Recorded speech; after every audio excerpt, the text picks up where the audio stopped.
subscribe the Complete Computer Education channel and hit the bell icon to get the first notification of the videos.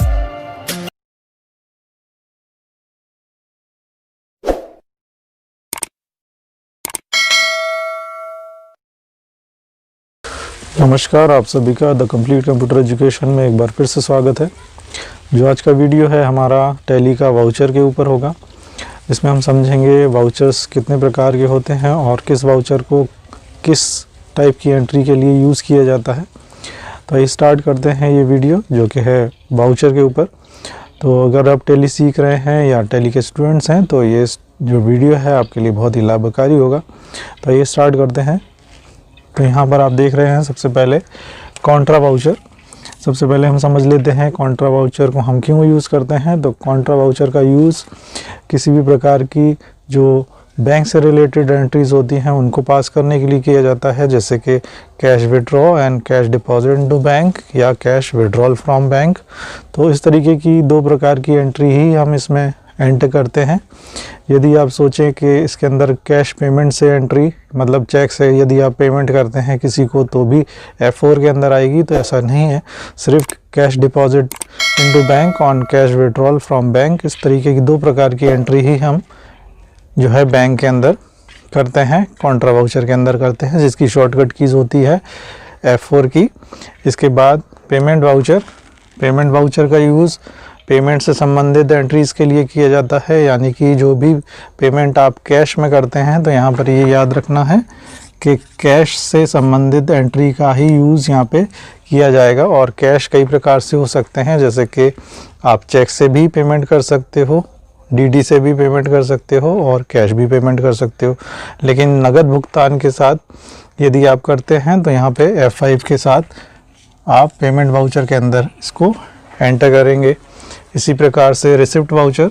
Receipt voucher का use हम किसी भी प्रकार के cash को प्राप्त करने से संबंधित एंट्री के लिए यूज़ करते हैं, यानी कि यदि हमें कैश या चेक या DD अगर प्राप्त हो रहा है तो हम उसकी एंट्री रिसिप्ट वाउचर के अंदर करते हैं, जिसकी शॉर्टकट की होती है F6। रिसिप्ट वाउचर के अंदर सिर्फ जो एंट्री आएंगी वो होंगी कैश रिसीव से संबंधित। तो कैश रिसीव कई प्रकार से हो सकता है, यानी कि चेक भी और चेक से भी प्राप्त कर सकते हो आप पेमेंट, DD से भी प्राप्त कर सकते हो और कैश भी प्राप्त कर सकते हो। तो जिस भी माध्यम से यदि आपके पास नगद रिसिप्ट हो रही है, प्राप्त हो रहा है, तो आप उसको रिसिप्ट वाउचर के अंदर रखते हैं। इसके बाद परचेज वाउचर।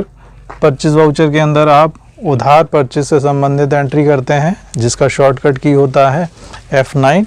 F9 को प्रेस करने से परचेज वाउचर ओपन हो जाता है और इसके अंतर्गत जितनी भी उधार परचेजिंग होती है, मतलब कि जिसमें कैश किसी भी प्रकार से नहीं दिया जाता, उधार ऑन क्रेडिट एंट्रीज जितनी भी होंगी वो आके आपकी F9 के अंदर ही एंटर होंगी। और इन्वेंट्री ओनली के अंदर यदि आप वर्क करते हैं, मतलब स्टॉक मेंटेन करके आप वर्क करते हैं टैली के अंदर, तो भी जितनी प्रकार की जो एंट्रीज़ होंगी परचेस की, चाहे वो कैश हो चाहे वो उधार हो, अगर इन्वेंट्री के साथ आप काम कर रहे हैं तो आपको परचेस वाउचर के अंदर ही उसको पास करना होगा। इसके अलावा जो नेक्स्ट है वो है सेल वाउचर।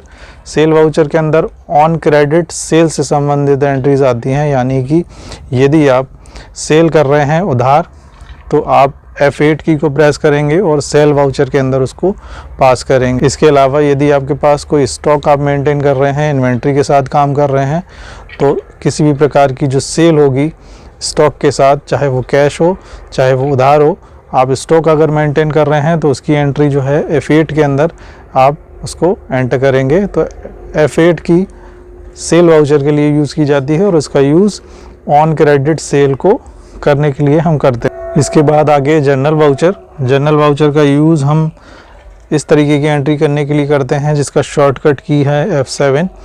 यदि आप डिस्काउंट अलाउड करते हैं, डिस्काउंट रिसीव करते हैं, बैड डेप्स हो जाता है, परचेज रिटर्न आ जाती है या सेल रिटर्न आ जाती है, इस प्रकार की जितनी भी एंट्रीज़ होंगी, फिक्स एसेट्स, इस तरीके के संबंधित एंट्रीज़ के लिए हम जो है जनरल वाउचर को यूज़ करते हैं। यानी कि अगर कोई सामान का पैसा डूब गया है, बैड डेप्स हो गया है, तो उसकी एंट्री आके हम जनरल वाउचर में करेंगे। परचेस बेचने के बाद कोई सामान परचेस रिटर्न आ गया तो उसकी एंट्री हम जनरल वाउचर के अंदर करेंगे। यदि सेल रिटर्न आ गया, आपने कोई सामान बेचा वो वापस आ गया, सेल रिटर्न हो गई तो उसकी एंट्री भी आप जनरल वाउचर के अंदर आके करेंगे।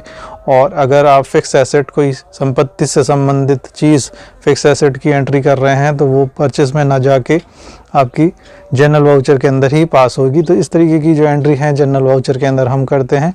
और कैश सेल और कैश परचेज, इसकी एंट्री हम, कैश सेल की एंट्री, इसको और समझ लीजिए, कैश सेल की एंट्री हम करते हैं रिसिप्ट वाउचर के अंदर F6, और कैश परचेज की एंट्री जो कि पेमेंट है हम करते हैं F5 के अंदर।